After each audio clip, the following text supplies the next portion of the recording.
Olá, amigos da SBD, meu nome é Márcio Krakauer e estou aqui com uma missão muito especial, a de ajudar na condução de uma entrevista com a maior personalidade viva na atualidade da endocrinologia e da diabetologia brasileira. Para isso, formamos um grande time. Está comigo Dr. Balduino Tidel, presidente da SBD, gestão 2012-2013, e o Dr. Laerte Damasceno, que é editor-chefe de um dos maiores sites do diabetes do mundo, que é o site da SBD, que é o www.diabetes.org.br. Bem, falo nada mais, nada menos que o professor Dr. Bernardo Léo Waichenberg, ele que nasceu em 6 de abril de 1926, na cidade de São Paulo, filho de Dona Mirka e Sr. Max, irmão mais velho de Moisés, e que na infância morou na cidade de São Paulo. Estudou no Colégio Grupo Escolar Prudente Moraes e depois no Ginásio Estado Parque Dom Pedro, até entrar para a Faculdade de Medicina da USP, em São Paulo. Casado com Dona Rosinha desde 1951, pai de Mauro e Silvia, Mauro que é engenheiro, Silvia que é assistente social, e até hoje Dr. Bernardo estuda diariamente. É exemplo de garra e de vida para muitas pessoas. Professor, muito obrigado por ter aceito o convite da SBD. Muito obrigado, foi um prazer, é um prazer estar aqui, pronto para a gente se divertir com as perguntas. Bem, eu queria fazer uma introdução para o Dr. Balduino. Eu queria perguntar para o Dr. Balduino qual que é a importância de termos esse documento para a diabetologia brasileira. Bom, Márcio, eu acho que o povo que não tem história, que não registra a sua história, não tem futuro. E conhecer mais a fundo o professor Bernardo Léo Waichenberg, eu acho que é quase uma obrigação de todo endocrinologista e principalmente de todo diabetologista brasileiro. Então nós estamos aqui hoje para conhecer mais a fundo todo esse espírito do professor Bernardo, tudo que permeia as suas atividades e poder passar isso no nosso site, porque o professor Bernardo representa o passado, o presente, porque ele está muito ativo, e o futuro também, porque ainda tem planos para o futuro, eu tenho certeza. E com isso nós estamos inaugurando um novo momento para o site, que é a apresentação de figuras ímpares da sociedade endocrinológica brasileira, principalmente diabetológica, né? Os ex-presidentes, os ex-presidentes de congressos também, e outras figuras que não necessariamente tenham exercido cargos diretivos, mas que tenham sido extremamente importantes na ciência diabetológica também. E quando o Laerte me falou dessa ideia, eu de pronto aceitei e acho que estamos fazendo um ponto importante hoje para a Sociedade Brasileira de Diabetes. Bem, Laerte, eu queria que você contasse como surgiu a ideia desse projeto, dessa entrevista de hoje, desse projeto que o Balduino falou. Olha, isso foi inspirado no professor Bernardo. Na verdade, nós somos privilegiados de, há tanto tempo, convivermos com o Dr. Bernardo, né? Então, eu achei que compartilhar isso num veículo de comunicação tão importante como é o nosso site, que impacta um grande número de pessoas diariamente, seria muito interessante, né? A gente compartilhar toda essa trajetória, com esse dia a dia que nós temos o privilégio de viver com ele. Bom, então vamos partir para a briga. Nós três aqui temos a missão de entrevistá-lo e a gente vai dividir essa entrevista numa história cronológica, começando lá de algum tempo atrás, né? Algum tempinho atrás. Então nós vamos começar com um pouquinho com a história da sua vida, né? Como é que foi a sua formação escolar? Bom, eu nasci em São Paulo, sou paulistano da Gema, estudei sempre em escola pública, como era no meu tempo. A escola pública era a melhor do que a privada, e então eu estudei em grupo escolar público, em ginásio público, a USP pública, residência e internato na USP. Foi interessante o meu curso médico. Eu fui membro de um grupo de 6 anos que se caracterizou por ser bagunceiro. Nós fomos punidos, a minha turma queimou um bonde, coisa habitual, mas hoje se queimam os ônibus. Naquele tempo se queimava bonde, queimaram o bonde, etc. E foi interessante. Era da turma do fundão. Exatamente. E eu fui um bom aluno. Eu ganhei alguns prêmios, o prêmio Rockefeller, que era dado ao melhor aluno do curso clínico.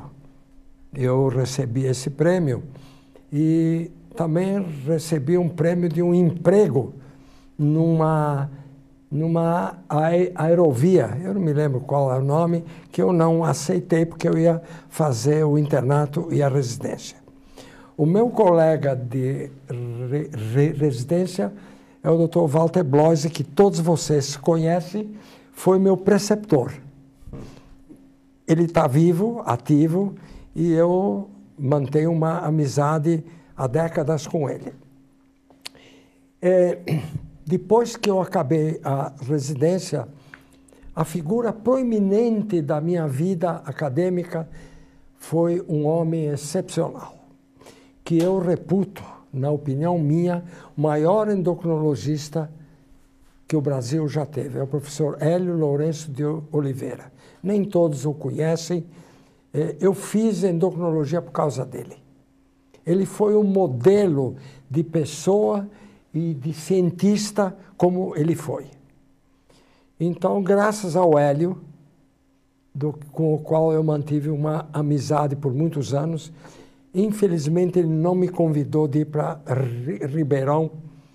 Eu cobrei dele e disse, não, você trabalha com Emílio Matter, não há por que eu tirar alguém que trabalha com o Matter. E aí eu resolvi trabalhar, mas por razões múltiplas. Não havia o serviço de endocrinologia. A endocrinologia era, naquele tempo, um grupo de doenças raras. Eu fui trabalhar em gastroenterologia e fui para os Estados Unidos para trabalhar em fígado. Aí começaram os problemas da minha vida, porque eu trabalhei com uma pessoa que sabia menos do que eu. Imagine ir para a Universidade de Minnesota trabalhar com um cidadão que sabia menos do que você. Então, eu fui-me embora. Assim como o Dr. Hélio foi a sua inspiração, né? Muitos brasileiros foram inspirados no senhor também, com toda certeza. E por isso é uma das razões da gente estar aqui hoje, né? Mas a minha pergunta é, os seus pais queriam que o senhor fosse médico? O meu pai queria, eu não. Como naquele tempo a influência familiar é muito grande, nós não protestávamos. Então eu queria fazer engenharia química. Eu lhe posso contar como o país tinha saído da guerra. As lâmpadas vinham da Holanda. Então eu e um colega falamos, vamos nos formar, estudar engenharia química e construir uma fábrica de lâmpadas no ABC. E o meu pai me influenciou, eu fui fazer medicina. Esse colega montou a fábrica, ficou rico, vendeu e mora na Riviera Francesa. Morava, eu não acompanhei mais. Então, meu pai insistiu, sabe, todo imigrante, naquela época, queria ter um filho médico. Coisa que eu jamais quis que o meu filho fosse médico. Ele seguiu engenharia civil. E os meus netos, se me ouvem, nada de engenharia, medicina, vai fazer economia. O mundo mudou. A economia é o ramo mais importante hoje, o que você quiser. Então, o meu neto mais velho é economista. Foi a melhor escolha que ele fez, na opinião do avô dele. Então, está mudando o mundo. Eu fui médico, O meu filho fez engenharia e o filho dele é economista. Então é isso de uma história mandada pelo meu pai. O senhor encontrou, às vezes o senhor já me falou, certas vezes, em reuniões que a gente teve oportunidade de dividir, alguns eventos da sua infância, adolescência, de questões antissemitas, assim, quando o senhor, que o senhor notou isso. Tinha naquela época um antissemitismo mais vivo do que... Em 38, 37, na época do integralismo, Certo. eu estava no bairro onde eu morava, que era o bairro dos judeus e dos italianos, o Bom Retiro. Numa rua, me encostaram numa parede e bateram em mim. Seu judeuzinho, etc. Eu nunca me preocupei com isso. Nunca dei valor a isso. Foi uma experiência horrível. Eu tinha naquele tempo 13 anos. Aquilo me marcou até hoje. Seu judeu, naquele bairro tinha muitos italianos influenciados pelo Mussolini, Claro. que já tinha ideias antissemíticas. Então, isso me tocou muito. Era uma época do bar mitzvah, né? Quem? Aos 13 anos, era uma época 13 muito religiosa no menino, né? E a segunda experiência antissemita que eu senti foi em Ann Arbor. Quando eu fui trabalhar com o Dr. Fayas, eu fui para Ann Arbor para alugar uma casa. Cheguei lá, por telefone, eu sou fulano de tal, eu já estou treinado, etc. Eu quero alugar uma casa. E a pessoa só pode vir quando ela viu o meu nome, disse, poxa, eu me enganei, está tudo ocupado. Quando ela viu o meu nome, aí um colega meu me disse, está cheio de antissemita aqui. Então, duas coisas absurdas. Quando eu era assistente, um dos outros mais velhos dizia, não, o judeu não faz isso. Eu falei, que negócio de judeu? Eu sou tão brasileiro quanto o senhor. Eu fui chefe de um serviço durante uma década. Nunca eu discriminei. Não me interessa a religião, coisa pessoal. Então, não é surpresa. Eu não fui o único e nem vou ser o único que ainda vai sofrer na época. Agora, ninguém se preocupa comigo, eu também não me preocupo. E no lugar onde eu trabalho, que é o Hospital das Clínicas e o Instituto do Coração, não fui nunca dito judeu para cá, judeu para lá. Eu não tenho nada a ver com isso. Bernardo, e o senhor, ao chegar nos Estados Unidos, encontrar um chefe que sabia menos do que o senhor, chegando lá, como é que o senhor administrou essa situação? Eu cheguei e eu disse para ele, eu não quero mais trabalhar consigo. I want to move out. E eu fui trabalhar com o Hospital de Veteranos no desenvolvimento de um contador gama. Eu nem sabia o que era, colocado numa geladeira, etc. E eu fiquei lá o tempo até eu sair de lá. Aliás, para vocês verem como é que é o mundo. O chefe do serviço onde eu trabalhei era o redator-chefe de uma revista de grande impacto, Journal of Biological Chemistry. E eu achava estranho. Ele ficava o dia inteiro passando visita, nunca ir para o laboratório, até que eu, metido, fui conversar com a secretária. Falei, o doutor Watson não vem aqui? Ele falou, não. Mas ele não é o redator-chefe. Ele é, mas sou eu que assino as cartas e sou eu que julgo os trabalhos. Quer dizer, ele trabalhou com um nobelista. E daí ele veio para os Estados Unidos, na época que a Alemanha tinha proeminência, e ele ganhou a chefia do Departamento de Clínica Médica. Então, aqui e lá é a mesma coisa. Você tem gente que é incapaz. Imagine ser redator de uma revista sem ler os trabalhos e não saber nada sobre a revista. Foi um impacto quando eu descobri que o Dr. C.J. Watson que é professor na Universidade de Minnesota.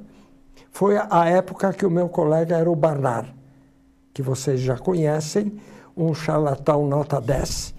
O Christian Barnard? Quem? O Christian Barnard era um charlata. Ele operou sem base nenhuma, depois ele perdeu o lugar e foi trabalhar na Suíça, fazendo cultura de células fetais para rejuvenescimento. Depois ele perdeu o emprego, ele foi trabalhar, eu conheço porque eu li o necrológico dele. Ele foi trabalhar para fazer a propaganda dos ternos da Armani. Como ele tinha artrite reumatoide, foi mandado embora. Ele veio para o Brasil, eu falei para o Zerbini, não convida esse cara. Esse cara é charlatão. O tempo provou que eu estava certo. Então, foi meu colega de estágio. O senhor foi para os Estados Unidos em que época, em que ano? Depois da foi faculdade? Em Logo 1954. Depois? O senhor permaneceu nos Estados Unidos por... De 54 a 57. 3 anos. Nós estávamos discutindo aqui um pouco antes. O senhor disse que conheceu vários prêmios nobelistas, né? Conta essa história um pouquinho para gente. Eu acho que nisso eu sou um campeão. Duvido que alguém conheceu tantos nobelistas. Eu trabalhei com a doutora Rosalind Yalow, que ganhou o Nobel de Medicina de 77. Todo ano eu ia para lá, ela esteve em São Paulo, me ajudou muito. E montei um centro de radioimunensaio. A doutora Yalow. Depois, ao mesmo tempo que ela ganhou um outro, cujo nome no momento me escapa, é o Andrew Schally, que colaborou comigo, me deu matéria, drogas para eu testar. Eu publiquei um monte de trabalhos com ele. Tive contato com o Bernardo Say, que é nobelista. Eu era o escravo dele para pegar ele no aeroporto e ir para o Cadouro. Mas o Say, Bernardo, é uma honra. Não tem honra nenhuma. Eu não sou empregado dele. Eu conheci o casal Corey, tive contato com eles, ganharam o Prêmio Nobel de Medicina. Quando eu trabalhei no NIH, em 92, fiquei um mês lá, fiquei muito amigo do Nirenberg, que escreveu os triplets da genética. E o Nirenberg ficou muito amigo meu. E eu ia visitá-lo sempre.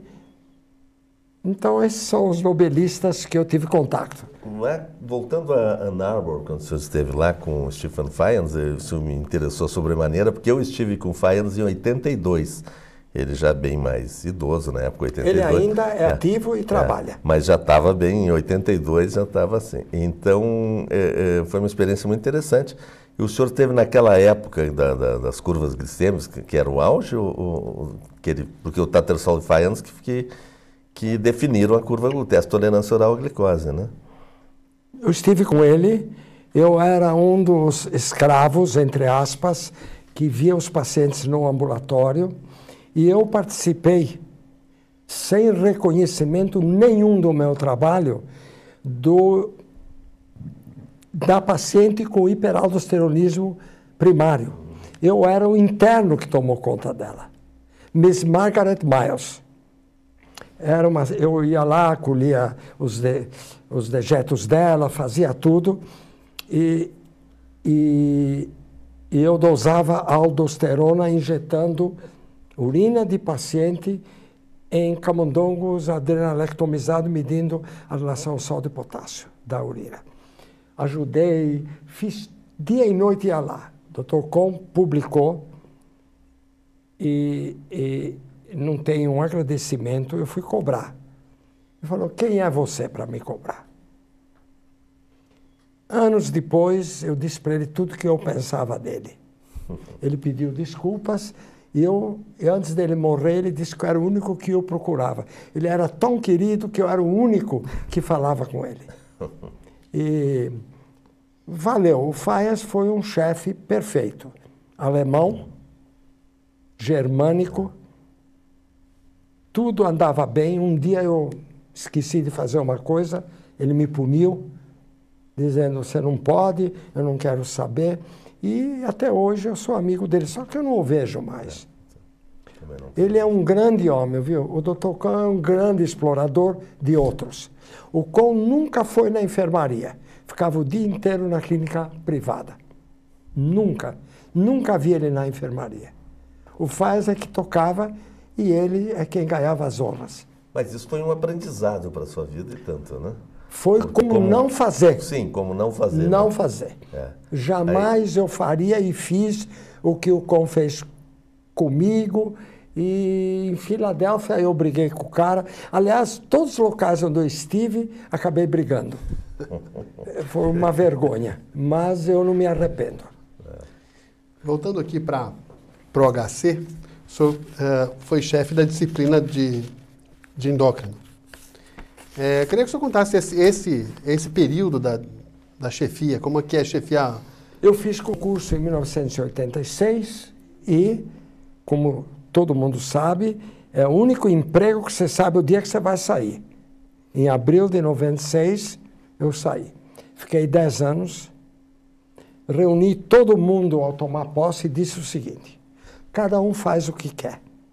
Me conta e, desde que vocês façam tudo e não me comprometam, vocês são livres. Eu dei liberdade total para todo mundo.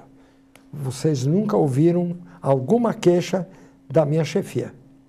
Eu aprendi isso nos Estados Unidos. Tratar bem todos para que eles colaborem com você. Lá não era bem assim. Então, foram 10 anos muito calmos. Agora, teve problemas com a administração, compra de drogas, com corrupção, etc., que eu não participei. Mas eu tive conhecimento, tentei bloquear. Mas isso é endêmico aqui no Brasil. Não tem como mudar. Ao me aposentar, eu fui para o Instituto do Coração a convite do professor Ramírez. E lá estou até agora, onde eu convidei 2 colegas, o Lerário e o Betty, e é um grupo que não tem chefe. Todo mundo é igual, nós nos damos extremamente bem. Então, eu não tenho nenhum problema. Só que no INCOR eu sou 0,0000. Quer dizer, ninguém dá a mínima e eu estou bem. Eu não quero mandar. É essa a vida minha. Mas a sua produção científica ao longo da vida foi bastante extensa, né? E eu acho que foi. Sem dúvida, isso. E qual foi a área que o senhor mais se interessou de fato? Olha, antes de eu me aposentar, eu era um endocrinologista clínico completo. Eu me interessei mais por adrenal. Estudei também ritmos circadianos de hormônios hipofisários. Estudei adrenal, hipófise, andei estudando a cirurgia hipofisária. Diabetes era secundário. Eu tinha uma gama, osteoporose, etc. Metabolismo de cálcio, que gerou uma briga enorme com o meu chefe, porque ele disse que cálcio é ele que estuda. Eu disse para ele, como é que o senhor não publica nada? Está suspenso, etc. Não, se ele quer ser o chefe, ele precisa produzir. Você não conhece nenhum trabalho do Leo Sintra, nenhum de nada. Ele tinha méritos e tinha os seus defeitos. Eu estudei cálcio, tive umas brigas homéricas com ele. E eu abandonei. Quando eu me aposentei, eu falei, bom, é hora de fazer uma coisa só. Aí eu me transfigurei em diabetólogo. Então, hoje eu só trabalho nessa área. Eu sou novo na área. Sou novo, porque... Mas é interessante porque a diabetologia atingiu tamanha proporção. Hoje, a diabetologia, dentro da endocrinologia, é a campeã absoluta, né? É o carro-chefe, como o senhor mesmo disse no início, a endocrinologia era basicamente doenças raras. A endocrinologia era sindromologia, basicamente, né? Tinha um monte de síndromes. Mas hoje não, hoje é diabetes. Diabetes responde por mais de 50% da endocrinologia como um todo. Mais, né? Você veja, os congressos que eu assisti, os 2, No de diabetes, 14, 13 mil. O de endócrino, 7, 8 mil. Inclusive, eles colocavam os stands no de diabetes, um juntinho com o outro. No da endócrino, tinha espaço, tinha cadeiras e os stands. Então, você vê a diferença. Eu acho que é por causa da epidemia. Houve aumento. O conhecimento cresceu muito nessa área. Porque como a doença ficou mais comum, frequentíssima, claro. Mais investimento. Claro. E hoje a diabetologia é mais importante quantitativamente do que o resto da endocrinologia. Doutor Bernardo, nós já tivemos a oportunidade de conversar e o senhor me disse uma vez que diabetes era castigo para residentes, né? Com essa evolução notável que teve o conhecimento da diabetologia e essa demanda maior, o senhor acha que isso mudou nos hospitais universitários, nas áreas de ensino? Não mudou muito. Quer dizer, os hospitais universitários, a qualidade médica é muito boa. Mas o problema é que os pacientes não entendem, são ensinados e não fazem, falta remédio. Uma característica que eu tenho visto é que não há previsão de substituição. Faz o pedido tarde, chega uma época que não tem remédio X. Então, o paciente não toma, ele não tem dinheiro, ele não entende. Eu atendo muito, eu faço um ambulatório onde atendo pessoas idosas. A pessoa idosa está perdida. Ele não tem dinheiro, ele não entende, tem ensinamentos, etc.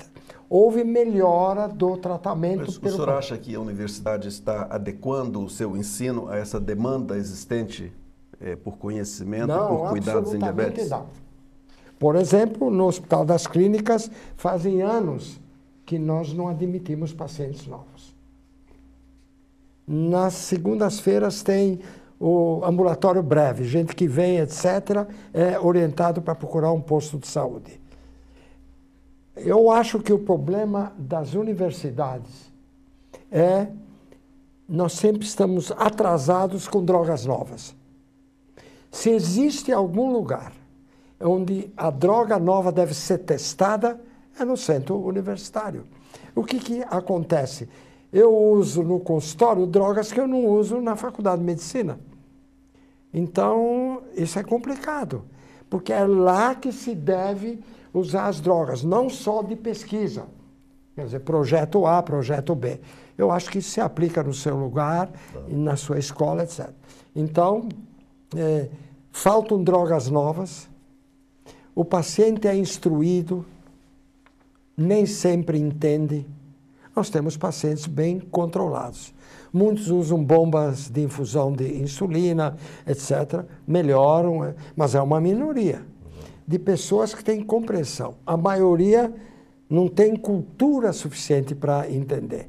Você dá aula, você explica, o cidadão não traz o caderno, esquece de tomar insulina, não marca, é o caos. Não é todo mundo. E então eu acho que eu trato melhor na minha clínica do que no Hospital das Clínicas. Isso é um paradoxo do passado, porque no passado, quando eu era interno, o que havia de droga era muito pouco. O paciente era melhor tratado no hospital do que na clínica. Hoje, você tem maior acesso a exames, demoram menos. Sabe, o hospital onde eu trabalho está sobrecarregado. Por exemplo, a imagem. As imagens no Hospital das Clínicas são feitas continuamente 24 horas por dia. Marca meses antes, porque tem uma sobrecarga imensa. Eu acho que aí nós entramos na questão de política de saúde no Brasil. É outra história. Que é uma coisa bastante complexa, porque há quantos anos não se investe em novos hospitais no país? Há muitos anos. O hospital é algo deficitário, a gente sabe. Tem que ter dinheiro. E esse dinheiro não aparece. Tem algumas coisas boas, novas, surgindo, como o programa Saúde Não Tem Preço, que estendeu esses remédios gratuitos que antes eram só pelo SUS e agora estão na farmácias conhecidas, redes populares. Eu acho que isso ajudou bastante. Mas que, de fato, do ponto de vista de leitos, e mesmo os hospitais privados hoje estão cheios, né? Cheios, não tem lugar muitas vezes nos hospitais privados, porque não se investe mais nisso. Bom. É isso, né? Eu estava pensando aqui na formação dos médicos, né? Com tantas escolas médicas hoje em dia, com a abertura a cada esquina de uma escola médica, ainda com alguns pensando que vale a pena abrir escolas médicas de qualquer tipo de qualidade, o senhor formou muita gente. O senhor tem ideia da quantidade de pessoas que o senhor formou?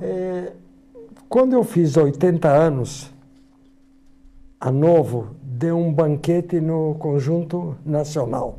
Foi uma ocasião excepcional. E uma colaboradora minha catalogou que trabalharam comigo 96 pessoas. No meu tempo, era diferente, são estagiários. Era residência e internato, 1 ano de cada um privilégio de uma minoria, e vinham para aprender endocrinologia. Eram 96 com os quais, com muitos deles, eu tenho um relacionamento até agora. Todos eu me dou muito bem, nunca ouvi queixas, só você é um chato, você exigiu, etc. E eu dizia, eu exijo porque eu dou o próprio exemplo.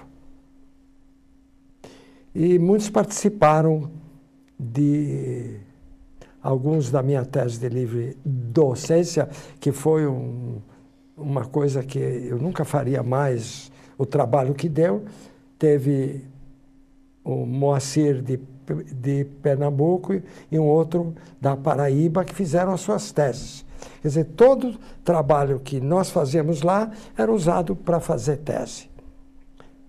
E, além disso, eu trabalhei no Instituto de Energia Atômica, de 70 a 83.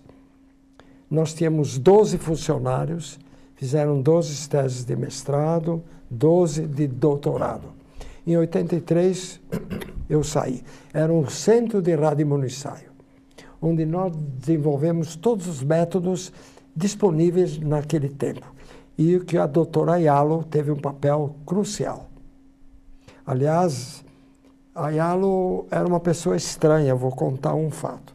Um dia eu chego no laboratório dela, ela era física, nunca foi médica, examinava os pacientes, dizia que os clínicos são ignorantes, etc. E eu disse para ela, eu estou vindo aqui especialmente para aprender o radioimunoensaio de ASTH. Não tem problema. Ela procurou uma estagiária, acho que chinesa ou japonesa, e disse, fulana, doutor Bernardo está aqui, nós trabalhamos juntos, ensina ele a dosar ACTH. Depois de uma semana, nenhum ensaio deu certo. Falei, Rosane, que negócio é esse? Ah, Bernardo, esqueci de dizer para te ensinar certo. Porque como ela não queria que ninguém tivesse o ensaio, a chinesa ensinava errado. Foi gozadíssimo. Depois, em 2 dias, ela me desenvolveu o radioimunoensaio. Mas esses 96 que o senhor teve contato, etc., o senhor nunca mandou buscá-lo no aeroporto? Não. Nem eu pedi para que me buscassem. Certo. O SAI era prepotente. Ele era muito bom. Ele deve o Nobel dele ao Perón, que se ele não tivesse sido perseguido, ele não ganharia. Todo mundo da Argentina sabe. Então, ele foi a vantagem do peronismo. Foi perseguido, foi aposentado. Ele era uma pessoa extraordinária. E isso contribuiu bastante para que ele fosse... Poxa, foi perseguido, vamos dar um Nobel para esse cara. O SAI mereceu, ninguém... O centro dele foi algo fenomenal. E ele vinha para São Paulo, ele me conhecia e mandava buscar no aeroporto urgente. Só que o tráfico não era igual a esse. Se fosse esse, ele podia morrer esperando que eu não ia buscá-lo. O senhor não desenvolveu, então, nenhum escravo? É melhor você perguntar para um dos 96 se algum deles foi escravo. Não era no meu conceito. É que 96 foram diretos, né? Mas indiretos a gente pode, né, Laércio, achar... Deve ser quantas pessoas nesse Brasil aqui? De todos os estados, eu tive gente da Venezuela, Paraguai, Bolívia, Uruguai não, Argentina não, México eu tive. E eu tinha inveja dos argentinos. A endocrinologia deles era tão melhor, graças à influência na época, mas peronista. Tudo era melhor, né? No Uruguai e na Argentina, na época. A medicina era... Eu me lembro, na década de 70, o pessoal ia fazer neurocirurgia em Montevidéu, ia fazer não sei o que na Argentina. É verdade. E a psiquiatria era maravilhosa, ainda é, mas de qualquer forma eles estavam muitos anos à nossa frente, que hoje certamente não acontece mais. Né? Ainda bem que eu estou vivo numa época que nós estamos melhores, já era tempo. Da sua produção científica que o Balduino perguntou, você tem ideia de números? Bom, eu hoje, porque ele me pediu para que eu visse, eu tenho no PubMed 276 trabalhos. 276. A maioria deles em inglês. Eu não publico em português quando... E publicados recente? Quê? E publicados recente? Quantos trabalhos publicados esse ano? Esse ano, por enquanto, 5. 5 trabalhos. Eu consegui... aliás, esse ano deu uma coisa. Vocês estiveram no ADA e viram o ADA Simpósio, onde o Cummings mostrou um trabalho de cirurgia bariátrica em indivíduos com BMI de 30 a 35. Que o senhor está no trabalho. Eu não trabalhei muito. Agora é época de trabalhar menos. O Dr. Cummings, que é colaborador, é quem mostrou. O trabalho já foi publicado no Diabetes Care em julho. E está tendo muita repercussão. É o único trabalho meu em que a revista pede para eu fazer um comentário sobre o trabalho. Apesar de tudo que eu fiz, essa é a primeira vez que eu trabalho. Agora, o trabalho meu mais citado foi do Endocrine Review de 2000, acho que 2002, 2000, 1.400 citações. Que foi? Foi. Foi qual o trabalho? Trabalho sobre o conceito de síndrome metabólica. A ideia é o seguinte, os trabalhos meus mais citados são as revisões. Por quê? Porque a revisão tem que ser para um instante em que o assunto é importante. O primeiro, no ano 2000, foi a síndrome metabólica, era importante. O outro trabalho meu sobre célula beta foi em 2007, que foi aceito de cara. Depois, ASTH ectópico. Tenho 3 ou 4 trabalhos no Endocrine Review, todos bem citados. Agora, é isso. Esse ano, o ano passado foi uma pobreza, um trabalhinho só. O que é um absurdo, não tem cabimento eu estar me preocupando com mais um trabalho ou menos. Ninguém me pede isso. E eu não fico no espelho olhando. Agora não. Mas, além disso, as contribuições em livros, tem muitas contribuições em livros. Livros do senhor mesmo tem... Não, eu publiquei um tratado. Um tratado esse é muito famoso 92, que era a moda na época. Hoje está ultrapassado. Né? Esse tratado é um clássico na endocrinologia. Era de endocrinologia, não de diabetes. Né? De diabetes é o seguinte...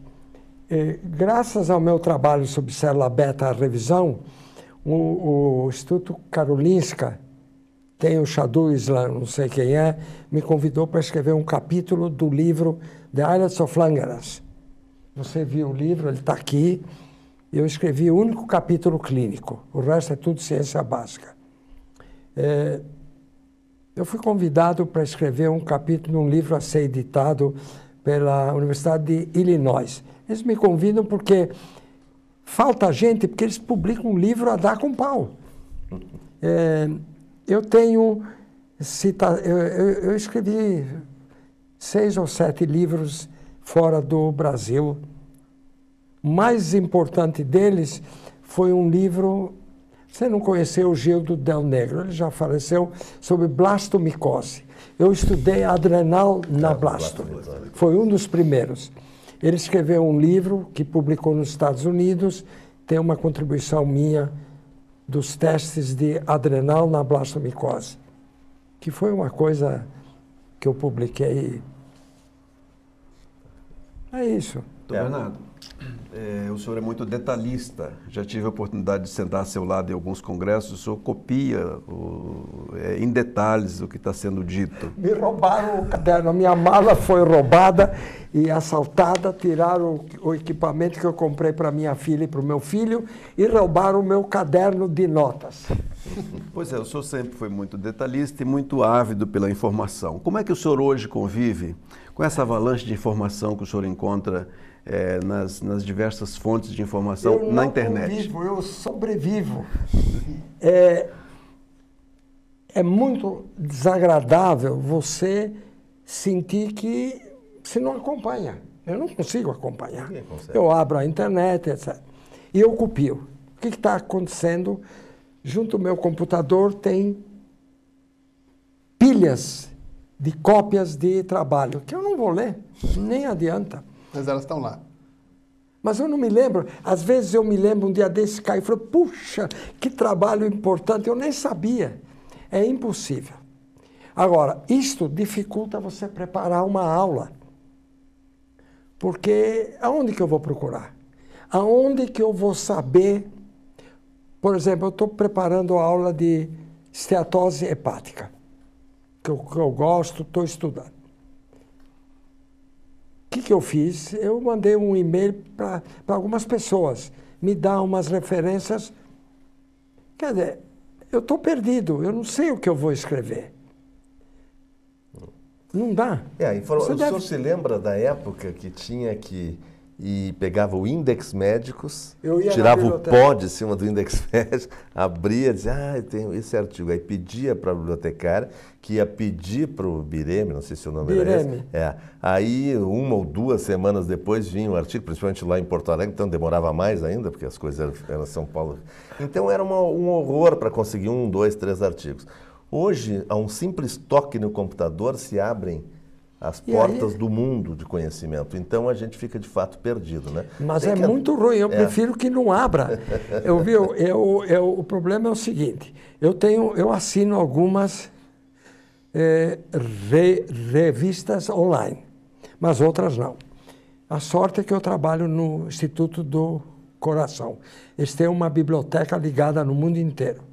Então, eu escrevo lá, prezada Regina, por favor, me mande cópia. Eu espero que ela não me mande, porque se me mandar, ela me complica a vida. Você sabe disso. Quer dizer, para dar uma aula moderna, você tem dificuldade. Eu não sei como é que a turma dá aula. Eu não consigo. Unitermos e tal, e pede aqui, pede ali, olha o PubMed, olha aqui. E vai vendo os artigos, mas vai filtrando. Curioso disso, agora no ADA, né, quando foi apresentado esse estudo, um estudo muito relevante, foi apresentado o Origin, né? No momento em que ele estava sendo apresentado, nós estávamos preparando a apresentação dele no site da SBD. De forma que no momento em que ele terminou de ser apresentado, nós postamos imediatamente com os links já para acessar os artigos no original, né? Então, praticamente a informação está sendo disponibilizada no momento em que ela é gerada. Tempo real. Em tempo real. Ótimo. Uma coisa impressionante que eu tive essa experiência. Diabetes é uma das áreas, talvez seja a área que mais publica no mundo hoje. Isso claro, mesmo. Talvez perca para câncer lato sensu, mas aí câncer disso, câncer daquilo. Agora, diabetes é uma doença, quer dizer, não é uma doença só, mas de qualquer forma é um tema só. Diabetes publica, eu acho que mais que tudo. E vou te contar, na visão minha, o dernier cri, a coisa da moda agora é Twin Epidemics, a epidemia gêmea, obesidade e diabetes do tipo 2. Isso vai. Isso é a economia. E eu estou escrevendo sobre isso. Então, agora me lembra muito o Balzac. Se lembra que o Balzac escrevia os romances e ele tinha figurinhas, estatuetas na mesa dele para ele não esquecer a correlação dos personagens. Ah, é? É? Você, Usava quando esse for para artifício. Paris, você entra no D'Orsay, tem cheio de figurinhas, de estatuetas, você vai se informar lá. Ele O usava. Balzac colocava na mesa dele. E eu escrevo e eu esqueço que eu fico atrás, tá, eu espalho no chão, estou tendo problemas para escrever. Twin Epidemics. Mas aí nós já estamos entrando nos planos para o futuro, Os né? planos da atualidade, na verdade. Eu queria Não, que o senhor futuro eu descrevesse. não tenho, eu tenho o atual. Que o senhor descrevesse um pouquinho como é o seu dia a dia atualmente. Depois, o senhor se aposentou aos 70 anos e depois foi trabalhar no INCOR, E no HC, no HC também. trabalho lá. E agora, como que é o seu dia a dia? O que o senhor faz durante o dia na parte de trabalho? Bom, acordo de manhã, vou para o HC. Todo dia. Não. Sexta eu não vou e quinta eu vou direto para o teatro. Eu acordo e vou segunda-feira para o ambulatório, para atender pacientes, junto com a Márcia Neri, que é a chefe do diabetes, e eu sou o valet dela. Tá, Bernardo? Escravo vai lá. dela. Eu estou feliz, eu não quero mandar. Eu já O mandei senhor é o muito. escravo da Márcia, então. Não, não sou escravo. Brincadeira. E aí, terça-feira, eu vou para o INCOR com o Lerário. Ele orienta as teses. Quarta-feira tem a reunião do grupo do diabetes, que é No de INCOR? manhã. Não, no HC. No HC. No INCOR eu vou quando eu tenho que conversar, etc. Quinta-feira quando eu vou para o anfiteatro, tem algum tema. Se o tema é muito chato, eu não vou. Anfiteatro é essa reunião que já tem há muitos anos, Muito né? sério. Na sexta eu não Intramuros, né? vou. Agora, Na sexta é fim de semana. é fim de semana. Tá ótimo. Agora, quando eu chego à tarde em casa, a minha clínica é pequena. Então, se eu estou escrevendo alguma coisa, então eu marco, ó, escrever isso, o capítulo, etc. Eu estou escrevendo agora e tem um outro trabalho meu que vai sair, foi recusado em todas as revistas, vai sair na Clinics, que é... Então, eu continuo a publicar. Dá um prazer, ouviu? Mas não é não adianta nada. Eu, pelo meu tipo de personalidade mais ou menos compulsiva, eu gosto, mas não vai melhorar nada. Ninguém pede o meu currículo. A única coisa que eu posso é olhar e falar assim, poxa, você esse ano andou melhor que o ano passado. Agora, eu queria lhe contar uma coisa. Eu fui premiado, vocês sabem, em 2007, pela Sociedade Americana de Endocrinologia. Verdade. Distinguished Physician. Isso foi uma coisa inesperada. Eu nunca imaginei que a Sociedade Americana de Endocrinologia fosse me dar um prêmio. E é o único diploma que eu tenho no meu consultório. Ninguém lê. Nunca me perguntaram. E a minha clínica é classe média. Nobody cares a damn of my diploma. Então, esse foi um dos... Mas o título mais importante que eu tenho foi em 2003, dado pela reitoria. Já vou lhe dizer. O melhor pesquisador da Faculdade de Medicina. Puxa vida. Em 2003, o Lobo era o reitor e eu ganhei um prêmio em dinheiro, etc., em 2003. Eu era que tinha o melhor currículo. Eu já estava aposentado há muitos anos. Meu Deus. E daí? Mas para muita gente tem importância. O senhor pode não achar, mas tem muita importância. Bom, é importante... a minha nora e o meu filho... Essa era a minha pergunta. E a família? Onde ela entra nessa história toda que nós contamos aqui? Não, isso é coisa individual. O meu filho e a minha nora...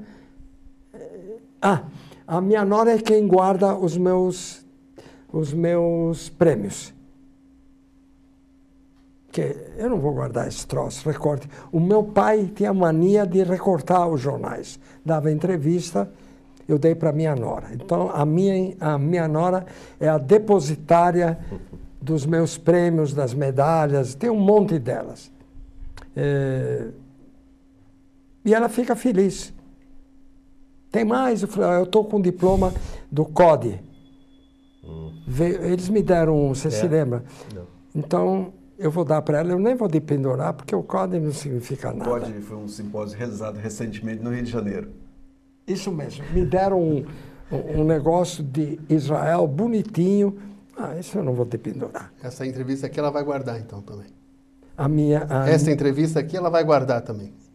A sua nora. Mas eu vou dar para ela. Ótimo. Ela é a depositária do meu passado. E o futuro? Vamos ver do seu presente e do seu futuro. Futuro eu não sei, O que mas... o senhor imagina que é o futuro ainda para o senhor? Pois é, vai continuar trabalhando, pretende Até continuar aguentar. com a clínica? Eu pretendo... sabe, eu não sei. Eu não tenho pesquisa própria agora. Um orientando do pessoal do meu grupo me coloca no trabalho que eu participo. Escreveu uma revisão da Twin Epidemics, que está na moda. Esse que é o problema. Você tem que ter a ideia no tempo certo. Eu fui privilegiado, não sei porquê, quando eu publiquei a revisão de síndrome metabólica no ano 2000, aquilo estava no top de célula beta, de ACTH ectópico, era moda naquele tempo. Então, você precisa saber escolher. Agora, a epidemia mista, a gêmea. Então, eu me baseei em algumas coisas e estou escrevendo. O resto... E a vitamina D também está na moda, né? Não, mas não vai dar para escrever sobre vitamina D. Eu não trabalho com isso. Eu tomo vitamina D, mas eu não trabalho... Eu estou ajudando os que estão no nosso centro.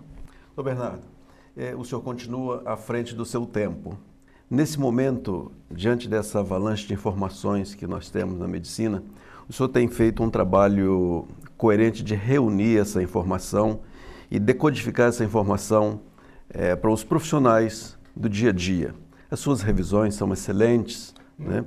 Então, a minha sugestão é que o senhor continue fazendo essas revisões, porque isso contribui muito no dia a dia do especialista, do não especialista. O senhor pretende continuar nesse sentido? Bom, as revisões minhas não foram feitas para o clínico geral. Pelo que, se você lê, as revisões foram feitas para especialistas. Nenhum clínico geral no mundo, que eu saiba, vai assinar o Endocrine Review, que é uma revista pesada, feita para especialista. Então, não gosto de fazer coisa de nível para treino de médico comum. Não tenho nada contra, eu deixo para outras pessoas. A revisão... Não vou mais mandar para uma revista como Endocrine Review, que é muito trabalho. Cada trabalho leva 1 ano para escrever, depois leva 6 meses para responder as perguntas. Meu último trabalho, eu tive uma briga com o Nauk, que vocês conhecem, que é meu amigo. Depois eu falei para ele, mas você me complicou a vida. Ele falou, não, Bernardo, eu gosto de você, eu te critiquei para melhorar. Eu falei, mas você não devia ter me feito sofrer por 6 meses. Ele respondia e eu fazia a pergunta. Então, a revisão não foi feita.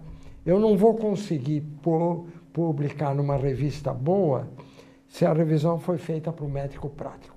Não é essa a ideia. Não tenho nada contra. Por exemplo, eu te mostrei que a Thomson Reuters, que é uma companhia de publicação inglesa, me convidou junto com um bioquímico argentino para escrever uma brochura chamada do dia, a droga do dia, sobre liraglutide. Essa vai para o clínico geral, porque foi escrita por um não médico. Eu apenas mudei algumas coisas. Não médico, não. É não Drugs of the... especialista. Não especialista. Sim. Tem tudo, bonitinho, etc.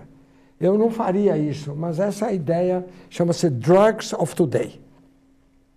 Então é isso, revisão, depende da revisão. Se quiser mandar para a revista do Clube Pinheiros, que tem, você pode escrever qualquer uma, mas é muito trabalho. Mas, de qualquer forma, esse é um trabalho muito relevante, porque o senhor reuniu a informação, né, e decodificou, pelo menos, Depois pelos eu te mando a especialistas. cópia do Twin Epidemics, da epidemia, eu te mando a cópia desse trabalho, que está 2/3 pronto. Está tudo pronto, discutindo todos os componentes, etc.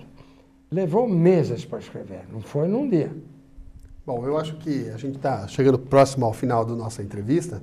Eu queria agradecer a todos aqui. Laerte, eu queria que você desse as suas considerações finais, o que você achou aqui desse nosso encontro e do que tiramos de bom aqui desse momento. Olha, é mais uma oportunidade que nós temos, né, de ter esse convívio próximo com o Dr. Bernardo e, especialmente, essa oportunidade de a gente levar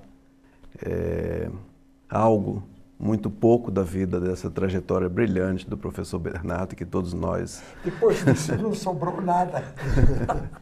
Sempre sobra.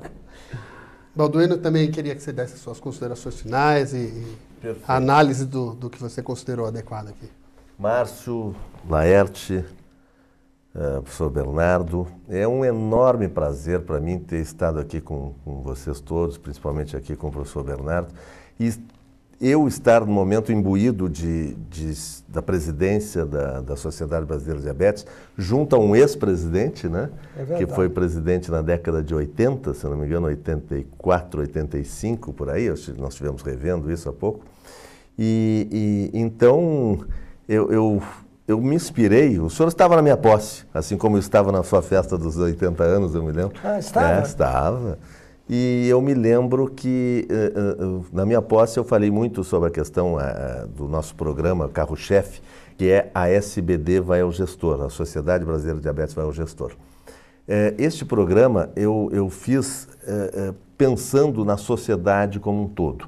O nosso foco hoje, claro, temos que continuar com a ciência, com os nossos posicionamentos, diretrizes, simpósios, etc., cada vez maior, em maior número, mas nós temos que pensar no paciente também. Quer dizer, se a gente esperar que o governo apenas coloque as coisas para nós, isso nunca acontecerá. Aí teremos que usar a sua máxima, que o melhor é ir para a Finlândia mesmo. Mas, entretanto, a gente está tentando mudar um pouco isso e estamos fazendo esse programa, visitando todos os estados, para que os estados sendo visitados, os gestores se sensibilizem, nós mostremos a nossa expertise aos gestores, porque aí sim nós vamos poder dividir melhor esse bolo com os médicos comunitários, com outros, porque não há endocrinologista suficiente para atender todos os diabéticos do país. Hoje nós não temos, poderemos ter no futuro, mas hoje nós não temos. Aliás, endocrinologista não deve atender diabetes. Isso eu já ouvi disso. Porque, por experiência minha, a diabetologia hoje é uma especialidade. Aliás... Não foi aceito, infelizmente, ainda, mas... Não foi aceito porque o nosso país ainda é do grupo do terceiro mundo e está caminhando para o quarto do jeito que está.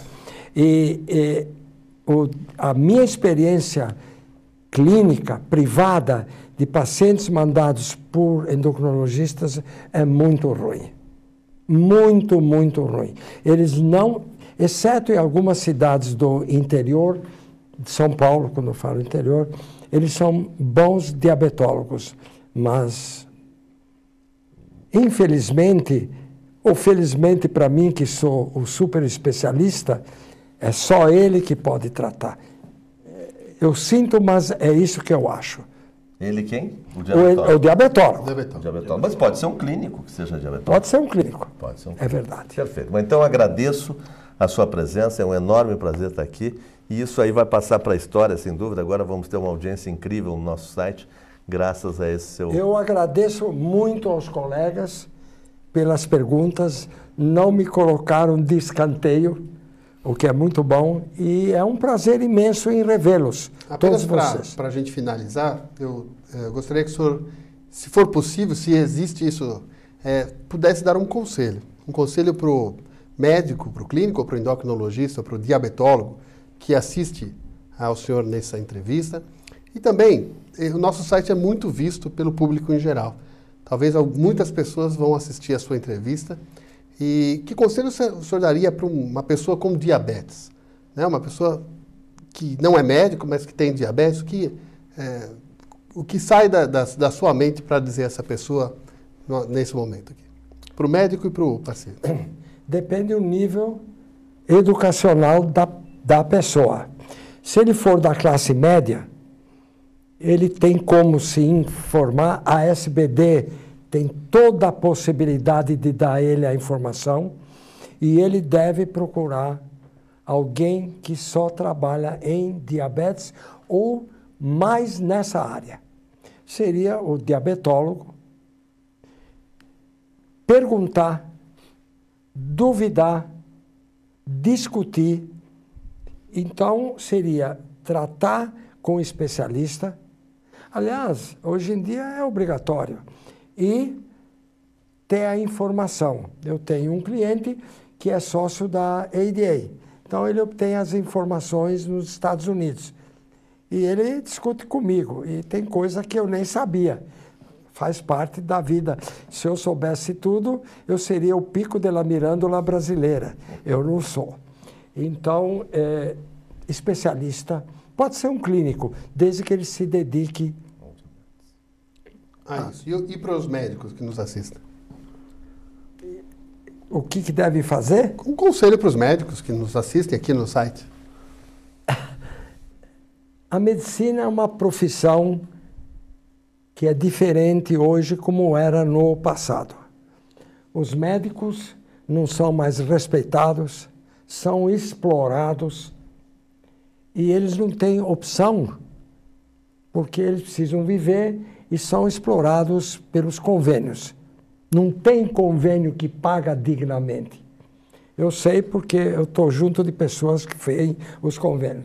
Então, eu desaconselho fazer medicina hoje. Tem uma minoria que está muito bem.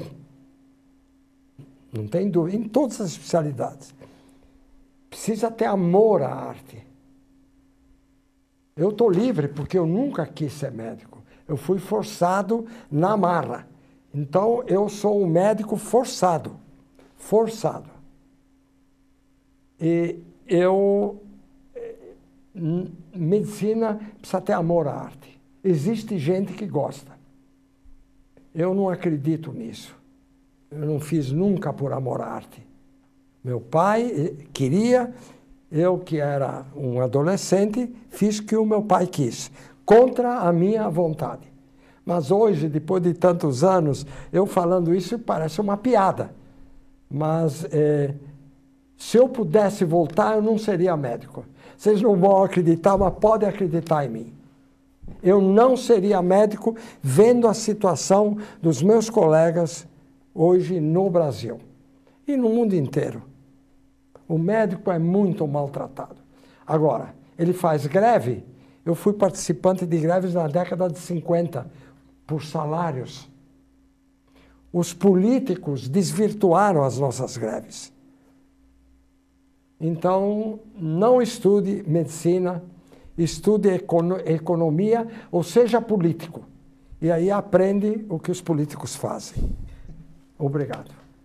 Bem, eu acho que nós não podíamos terminar melhor. Essa é a cara do professor Bernardo, ele sempre foi isso. E assim, quem o conhece sabe que ele é assim e fala desta maneira sempre. E é claro que ele está dizendo exatamente o que ele pensa. Exatamente. E ele é verdadeiro desta forma. E eu também quero agradecer aos meus companheiros Laerte, miseravelmente. Laerte e Balduino.